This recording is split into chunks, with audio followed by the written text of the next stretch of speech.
something different, man. Hi, Miles Freed, Building Dreams Construction. We're out here at our new residential build. This is a lake project that was a tear down and a rebuild. We currently have the foundation in, and what we're doing today is we're doing our undergrounds.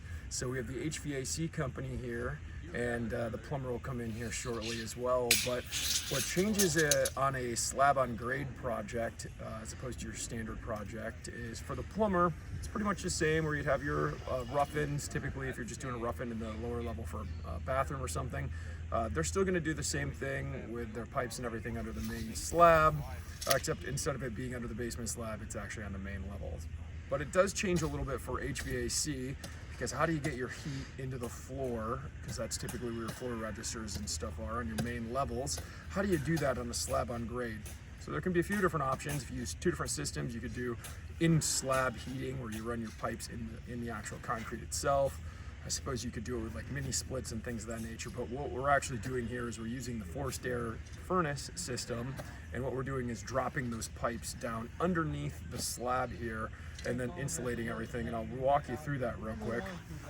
So I have the plan here with me, and we have a rough mock-up of where our actual runs are going to be. So the orange here is for the underground area. So this is going to be all the stuff that's going to be underneath the slab that we'll go over here in a moment. So it expands out the length of the house here, and then you have these little offshoots that go out. So typically you have a heat run that goes in front of your windows, so your slider doors here, and then in your bathrooms and different parts of the house. So now let's see where that actually is implemented.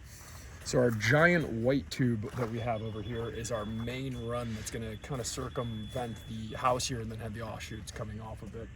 So this will get set here in our utility room in front of the furnace. The furnace will have a down chute and run the air through that. And if you come over here, we can see that we have a bunch of different insulation pieces, and what will happen is you come over and look at this line here, they'll set down.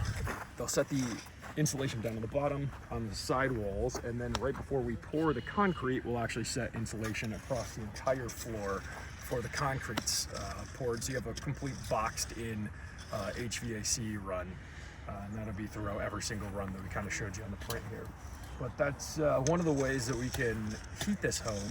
As we know, heat rises, so getting your heat runs into the floor so you can get that heat rise and have a more consistent, even heating of the home. So that's just one way to do this on a slab and grade. And I don't know what my father's saying behind this. And one of the benefits is we don't have to have two systems, right? If we had tubes in the floor, we'd have to have some sort of boiler, right? Which can cost more. You have more issues that can go wrong. Obviously, you can kind of think about that yourself, but that's the way we're doing it here.